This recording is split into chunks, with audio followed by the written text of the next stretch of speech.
Salut à tous, je suis ravi de vous retrouver pour une nouvelle émission avec au programme les quarts de finale de ce Masters 1000 de Miami avec l'incontournable Rodolphe Gilbert. Salut à tous les deux, ravi d'être Comment là. ça va, Rod? Bien, bien, un petit coup de chaud ce week-end là, petit coup de moins bien comme on dit, mais là ça va, doucement ça revient, tranquille. Juste un petit mot, est-ce que tu as préféré Indian Wells ou Miami en termes de niveau de jeu, de qualité des matchs? Puisque tu as commenté les deux sur Canal+ International. Écoute, j'ai trouvé que c'est une belle tournée cette année. J'ai trouvé qu'à Indian Wells il s'est passé plein de choses, et là aussi, moi ce qui me surprend à Miami, c'est de voir que le joueur le plus vieux c'était Kyrgios, il est quand même en 95. Donc ça c'est quand même un truc assez incroyable qu'on n'avait pas vu depuis bien longtemps, d'avoir des joueurs aussi jeunes, une nouvelle génération qui est présente pour les huitièmes de finale. C'est ça Très qui m'a bien. interpellé sur ce tournoi de Miami. Bon coup d'œil, mon Rod. Pour t'accompagner, un spécialiste du betting et un passionné de tennis comme toi, Rod, Derix. On est ravis de t'avoir dans cette émission. Bonjour à tous, je suis ravi aussi. Ça fait plaisir, merci pour l'invitation. Pas Et de puis, souci. On va attaquer, messieurs, au programme. Donc, c'est quarts de finale. Il y en a deux aujourd'hui et deux demain. Et le premier qui va nous intéresser, c'est ce duel entre Yannick Sinner et la surprise du tournoi. Je pense que c'est impossible de ne pas dire autrement. Francisco Cerundolo, l'Argentin, qui n'avait pas gagné un seul match sur dur avant ce tournoi de Miami, qui était en progrès quand même depuis plusieurs mois sur terre battue. Mais là, il a explosé complètement. Rod, un petit mot déjà sur l'Argentin que tu as commenté, que tu as suivi depuis le début du tournoi. Impressionnant contre Gaël.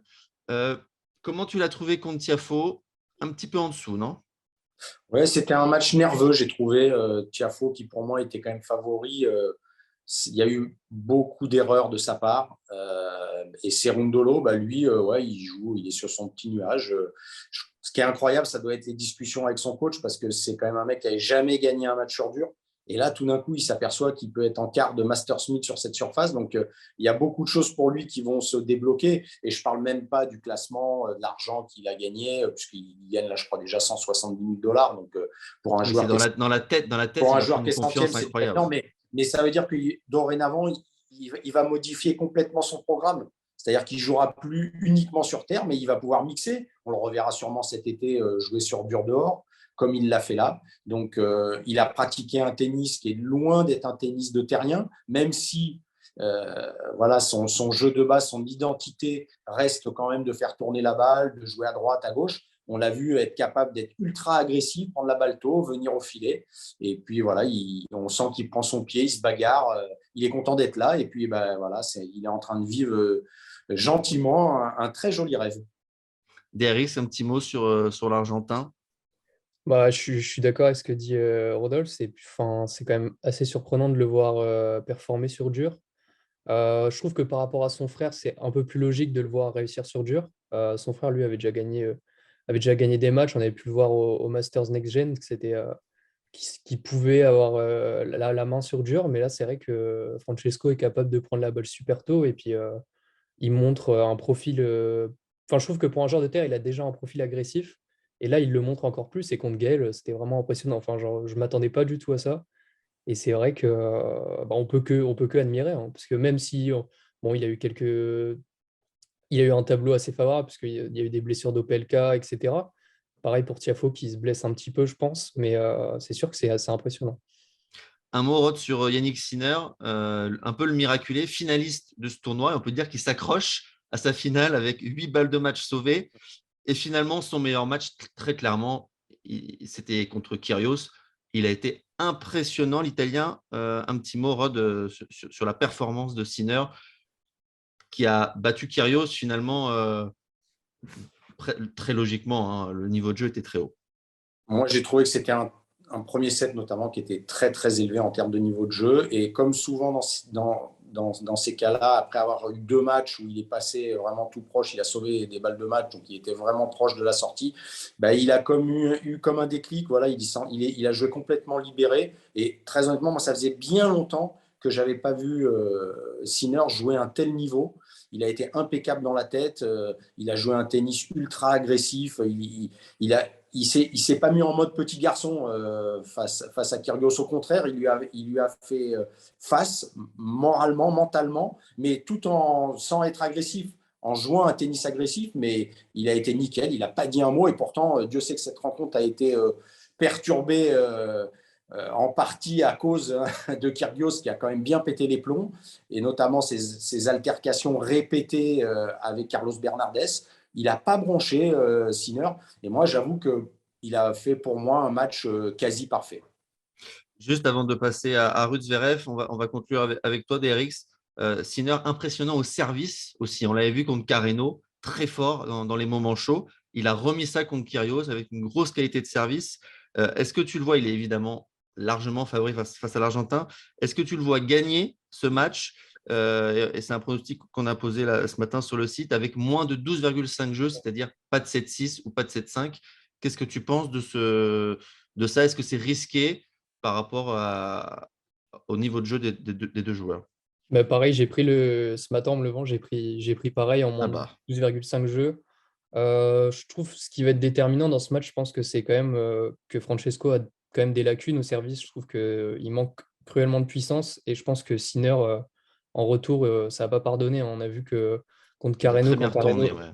Ouais, quand Carreno avait un petit coup de moins bien, ça a été très dur pour Carreno de remettre derrière. Et pareil contre Kyrgios. Kyrgios a super bien servi et on le voyait faire 2 services gagnants par jeu, etc. Et ça n'a pas du tout été le cas. Sinner est allé chercher des balles vraiment, des balles incroyables. Et je pense que là, ça va être Francesco va avoir du mal sur ses jeux de service. Je pense il peut se faire briquer très vite. Et Sinner, bon, je pense qu'il a eu, comme disait Rodolphe, ça faisait longtemps qu'on ne l'avait pas eu jouer à ce niveau-là. Et mentalement, c'est impressionnant. Et je pense que là, il est lancé. Il a eu un petit déclic à recevoir les balles de match. Et ça devrait le faire, je pense, contre Francesco. Et qui, je pense, la marche sera trop haute cette fois-ci, quoi. En demi-finale, Sinner pourrait affronter soit Ruud, soit Zverev. C'est le match de la nuit. Alors, des petites stats pour vous, messieurs. Ruud, c'est 5 défaites en 5 matchs sur dur extérieur contre le top 10, avec aucun set marqué. Donc là, cette nuit, il aura un top 10 en face de lui, l'un des meilleurs, même si Zverev est loin de son meilleur niveau. On va revenir dessus. Zverev, je l'ai vu contre McDonald's, je l'ai trouvé quand même un peu mieux. J'ai trouvé vraiment. Alors, effectivement, il défend beaucoup, il reste derrière, il attend, mais il a quand même. Je l'ai trouvé quand même plus solide que d'habitude. Je vais te demander ton avis dessus. Avec une stat qui m'a surpris, parce que c'est vrai qu'on avait l'impression qu'il n'était pas très offensif, mais il a quand même joué contre McDonald's 28% de coups d'attaque. Donc, c'est un pourcentage assez haut, parce que la moyenne est entre 20 et 22 normalement. Donc, il a quand même été plus offensif dans les faits que l'impression qu'il donnait, avec finalement au service seulement 4 doubles fautes dans le tournoi. Donc là aussi, il y a du mieux. Il sert mieux. Et du coup, comme il sert mieux et qu'il fait moins de doubles fautes, bah, il est avec 70% de réussite en première, quasiment 90% de points sur ses premières face à Kokinakis et 70% de points sur ses secondes face à McDonald's. Est-ce que pour toi, il y a un danger pour Zverev d'affronter un Casper Ruud très solide? Il y a toujours un danger. C'est Casper Ruud, il est 8e mondial. Voilà. Mais moi, ce qui m'a frappé chez Zverev dans ce début de tournoi, c'est que j'ai l'impression qu'il en a sous le pied, quoi. Voilà, il a contrôlé pour moi. Et il n'a pas forcé, une fois qu'il a eu le break, il n'a pas forcé, il n'a pas cherché forcément, notamment contre Kokinakis, à s'employer à fond, mais bien à contrôler la partie. Et effectivement, à chaque fois qu'il a eu des balles de break, j'ai senti chez lui l'envie de faire quelque chose. De Voilà. s'appliquer. Moi, il me donne l'impression de vouloir s'appliquer. Soit d'être très agressif au retour, soit de venir au filet pour aller conclure le point et chercher les breaks. Moi, je pense qu'il en a sous le pied, que voilà, Casper Ruud, c'est une de ses victimes favorites. J'ai pas trouvé très honnêtement Ruud jouant super bien dans son tour précédent, même s'il a mis 2-7 à Norrie. Norrie, il était diminué, il avait un problème au mollet, il a été loin de son meilleur niveau. Et pourtant j'ai trouvé Ruud assez fébrile par moment dans ce match. Il a quelques bonnes séquences, mais il a aussi des phases où il fait beaucoup d'erreurs, où il frappe pas bien la balle, notamment en revers. Donc, ça reste un match de haut niveau entre deux top 10, mais je serais surpris de voir Zverev laisser passer l'occasion, quoi. Voilà. Derek, c'est ce que tu n'as pas l'air très convaincu par Zverev, tu me disais Ouais, avant l'émission. Tu ne sais pas trop comment analyser et ces matchs. c'est ça, c'est que j'ai du mal un peu à lire Zverev parce que je trouve que l'adversité n'a pas été folle. Kokinakis, je m'attendais peut-être un peu plus de lui. McDonald, pareil, je l'ai pas trouvé je l'ai pas trouvé excellent. Et c'est sûr que c'est dur de juger Zverev. Et la remarque qu'a fait Rodolphe, qui dit qu'il en a sous le pied, je me suis souvent fait la remarque dans des autres tournois et au final, il est arrivé. C'est ça, c'est Zverev, tu as toujours l'impression qu'il en a sous le pied et au final, il se lâche pas, quoi. Et là, je me dis Il le dans fait un peu moins quand même qu'avant, je trouve. Ouais, c'est vrai, Voilà, c'est vrai. il est un petit peu plus stable quand même, il me semble. Mais bon, c'est vrai qu'il est assez déroutant par moment. C'est que des fois, tu te dis, ouais, il se retient, etc., ça va lâcher, un peu à l'image de mon fils, et au final, il a du mal quand la marche s'élève. Je trouve qu'il est un peu moins, je trouve que depuis le début de saison, il était tourné dans ses travers de pousser la balle en fond de cours, etc. Et comme tu l'as dit, je trouve qu'il est un peu plus offensif, même si ça reste pas ce qu'on avait pu voir, par exemple, à Madrid, etc., où c'était Non, vraiment c'est pas le intéressant. meilleur Zverev, c'est sûr. C'est Mais sûr, il ne faut pas non plus mettre de côté c'est les ça. 3 mois difficiles qu'il a eu. Il n'y a pas de déclic d'un match sur l'autre. Je pense que le déclic, il est en train de venir peut-être. Pour l'instant, on ne le sait pas. Je pense qu'on le saurait éventuellement contre Sinner dans une demi-finale qui vaudrait vraiment le détour et qui sera très intéressante à regarder. Déjà, rien que dans l'attitude, je trouve que c'est nickel. Je trouve C'est que mieux, ouais. c'est mieux dans l'attitude. Après, je trouve que souvent, ces matchs contre Rude, le match-up a été plutôt en faveur de Zverev. Je trouve que Rude avait un peu plus de mal. Je me rappelle des matchs, d'ailleurs, j'étais à Bercy ce jour-là, où Zverev, justement, poussait la balle et il laissait Rude faire le jeu et c'est pas forcément ce qu'il préférait. Donc, c'est vrai que ça peut être un match-up un peu contraignant pour Rude. Et je suis d'accord avec Rodolphe aussi, c'est que Rune ne m'a pas forcément impressionné. Et je sais que Nori aime pas forcément les joueurs avec beaucoup de lift et il était diminué à la hanche et au mollet aussi. Donc, avoir Rude, pareil, difficile à juger par rapport à ce qu'il a joué. Je pense que c'est un match. Je pense que ce match-là, on sera fixé sur le niveau des deux, enfin, qui pourrait nous aider à être fixé sur le niveau des deux après ce match-là, quoi. On aura plus Bon, d'idées de leur niveau actuel. niveau betting, juste pour conclure, est-ce que ça vaut le coup de partir sur un 2-0 Zverev ou c'est plutôt un match à éviter Il est à 1,30 à la victoire et le 2-0 est à 1,75. Ouais, non, 75, j'aurais pas pris le risque. J'aime pas trop quand on n'a pas trop de. Enfin, j'ai du mal à me Ouais. faire une idée sur les deux joueurs. Quand Du on coup, n'a je pas eu préfère le, juste quand on n'a pas passer. eu le match référence qui permet de savoir C'est ça. où en est le joueur, comme on a vu pour le coup avec Sinner face à Kyrgios. Ouais. Et Messieurs, le, on le attaque. niveau est quand même très proche. Hein, donc, c'est Ouais. de dire que oui, Rude, il peut tout à fait gagner un set. Enfin, je veux dire, c'est un gars qui est quatrième mondial contre quelqu'un qui est huitième. Donc, si ça fait 3-7, personne ne criera au scandale. Voilà. Après, Tout à fait. oui, dans un match, c'est comme ça. Et évidemment, si Zverev fait un super match, bah, oui, à ce moment-là, je pense que s'il fait un gros match, il peut vraiment lui mettre 2-7. Mais Ouais, c'est ça. si ça joue moyen, voilà, ça va quand même être serré, quoi. Il a pour moi une différence, c'est qu'il sert quand même beaucoup mieux. Voilà, et que ça le protège quand même. Quoi qu'on en dise, sa qualité de service le protège. Tout à fait. Deux joueurs qui, eux, ne jouent pas du tout moyen en ce moment. Carlos Alcaraz contre Miomir Kecmanovic. Voilà, là, on a vraiment deux progressions linéaires. Alors, évidemment, l'Espagnol est largement au-dessus, une progression beaucoup plus fulgurante. Mais ce que montre le Serbe depuis le début de saison, c'est assez incroyable. DRX, tu as quand même noté un petit point faible. Tu as enquêté des heures et des heures et des jours pour en trouver un dans le jeu de Carlos Alcaraz. Quel est-il? Bon, point faible, déjà, c'est un grand mot. Je t'avais Ouais. dit que c'était pas le. Enfin, je pense que On va dire actuellement, c'est peut-être un coup moins fort que les c'est autres. ça. C'est ça. C'est pas un point faible, c'est le coup moins fort. Euh, J'avais pas l'impression que ce soit Tsitsipas qui retournait excellemment bien. Je trouve qu'en général, Tsitsipas, c'est pas le meilleur retourneur du top 10. Et je trouve que sur ces deuxièmes balles, euh, Carlos a souvent été gêné. Alors après, est-ce que c'était un jour? 45% de points gagnés sur ces secondes, effectivement. C'est Donc, ça. bon, c'est pas dans les standards habituels, en tout cas. J'avais l'impression qu'il. Enfin, forcément, je trouve que actuellement dans son jeu, c'est son point faible, même si il sert déjà très bien. Et au contraire, je trouve que Kekmanovic m'a vraiment impressionné. S'il y a un point où il m'a vraiment impressionné, c'est au retour de service. Je pense au match contre Félix, où Félix ne sert finalement pas mal. Bon, il a déjà servi mieux, mais je trouve que Kekmanovic retournait superment bien. Superbe. Enfin, oui, ça a retourné, quoi. Et contre Corda, pareil, même s'il a un service un peu plus irrégulier, je trouve qu'il a vraiment fait le taf. Et pareil contre Fritz hier, Fritz, au final, fait je trouve qu'il fait un bon match. On y réduit un peu physiquement, on sent que ça devenait compliqué, mais au final, niveau qualité de frappe, etc., c'était intéressant. Et je pense que ouais, ça peut être un point important. Après, forcément, je pense que Carlos est largement au-dessus et favori, bien évidemment. Je pense qu'on ne va pas le voir perdre souvent cette saison s'il joue comme ça. Donc, ça risque d'être compliqué. Mais attention quand même à pas trop se montrer fébrile au service, quoi, sur les deuxièmes surtout. Rod Alcaraz, bousculé quand même en début de match hier face au Grec Ouais. qui menait 5-2 et qui finalement a subi d'un seul coup. Il y a eu le réveil de l'Espagnol qui n'a plus rien raté, qui a élevé son niveau de jeu, qui a frappé plus fort, Ouais. Et pourtant, on sentait que voilà, il était fortement bousculé et ça faisait longtemps qu'il n'avait pas été bousculé comme ça. Et il s'en sort quand même en 2-7 face au numéro Moi, 5 mondial. moi, il m'impressionne parce que j'ai l'impression Il a que que 18 ans. chaque tournoi, il a progressé, quoi. C'est Non, mais c'est ça. ça. Chaque semaine, il Et progresse. Et il n'y a pas c'est un match où je me dis qu'il n'a pas progressé. C'est un truc de c'est fou. complètement fou.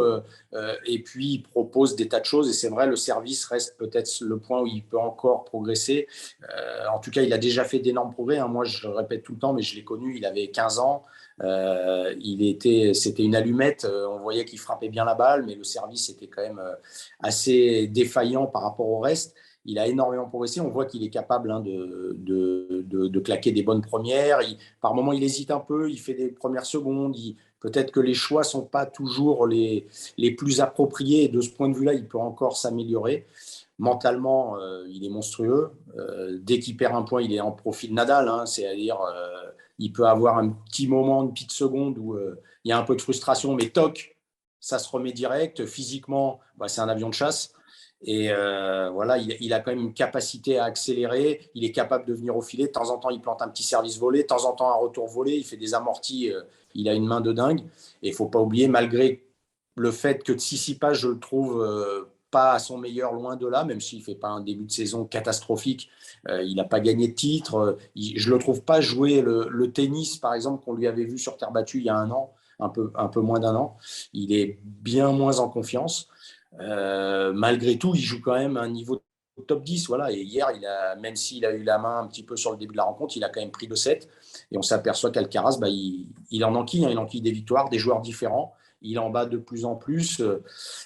Et moi, si tu te rappelles bien, Greg, je t'avais dit en fin de saison dernière que s'il y avait bien un joueur que je voyais rentrer dans le top 10, c'était Alcaraz en fin de saison prochaine. Mais je crois qu'il va y rentrer, mais avant la fin de la saison. Il pourrait même y rentrer très, très, très rapidement. Il pourrait être 13e en cas de victoire contre Kecmanovic si Hurkacz perd contre Medvedev. 13e mondial et on n'est même pas en avril. Après, attention, il est favori. Il sera favori. C'est une autre façon d'aborder le match, même s'il semble quand même plutôt là, maintenant, bien. il est favori à tous ses matchs maintenant, hein, par Non, contre mais plutôt Rafa. bien. Oui, mais quand il joue Tsitsipas, même Oui. Oui, sur on les sait que ça bêtes, peut être serré, oui. il était favori. Malgré tout, l'autre est quand même mieux classé. Bon, lui-même, quand il rentre sur le terrain, il se dit pas, bon, je peux pas me permettre de perdre contre Tsitsipas. Là, quelque part, tout le monde attend qu'il passe, et peut-être même facilement, qu'il batte Kekmanovic. Mais Kekmanovic, Alors, attention. Lui aussi, il est en train de progresser pour d'autres raisons, mais il est en train de progresser quasi à chaque match. Ouais. exactement. Il Et progresse au service, il progresse en retour. Oui, Derek, vas-y, avant de j'allais parler du dire, je dernier pense match. qu'il faut faire attention parce que il va redescendre un peu sur terre. Le fait d'avoir joué un gros match comme ça, quand il passe une grosse ambiance, un gros joueur, etc., ça peut être compliqué de redescendre d'un cran.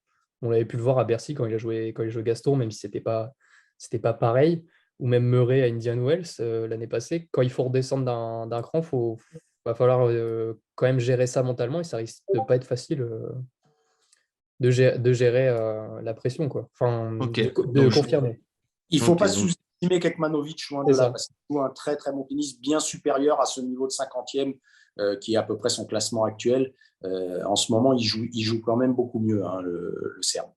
très bien. Donc, il y avait un Alcaraz gagne et moins de 12,5 jeux, donc pas de 7-6 ou pas de 7-5 à 2,45. Donc, si je vous suis, messieurs, c'est plutôt très risqué. Ouais, Ou il pas. m'en faudra un Ou petit peu pas. plus. Mais... Il en faudra un petit peu plus. Faut C'est se jouable, méfier. c'est Ouais, jouable, c'est jouable, c'est sûr. ça se prend, mais c'est pas l'assurance tout risque. Ça marche. Et puis ce dernier match très intéressant aussi entre Medvedev et Hurkacz, avec un enjeu évidemment pour le Russe, c'est de récupérer sa place de numéro 1 mondial en cas de victoire. Face à lui, le tenant du titre, donc on peut dire que le Polonais aussi a un enjeu sur ce match, c'est aller conserver un maximum de points par rapport à ce sacre remporté l'an dernier. C'est la première demi pour Medvedev à Miami, qui était souvent passé à travers de cette tournée Indian Wells Floride. C'est le 4e duel entre ces deux joueurs. Les 3 premiers ont été très serrés. Un duel en 5-7 à Wimbledon sur une surface qui favorise un peu plus Hurkacz. Et puis 2 matchs en 3-7 avec beaucoup de tie-break sur dur, l'un en indoor et l'autre en extérieur. Face au top 5, Hurkacz, c'est 4 victoires pour 2 défaites. Donc c'est quand même pas mal. Face au top 10 aussi, il a un bilan positif. En revanche, face à lui, c'est peut-être le meilleur retourneur, le meilleur contreur des grands serveurs, puisque Medvedev, il est à 25 victoires pour seulement 2 défaites contre les grands serveurs sur dur extérieur. Et parmi ces 2 défaites, il y a mon fils à Indian Wells la semaine dernière.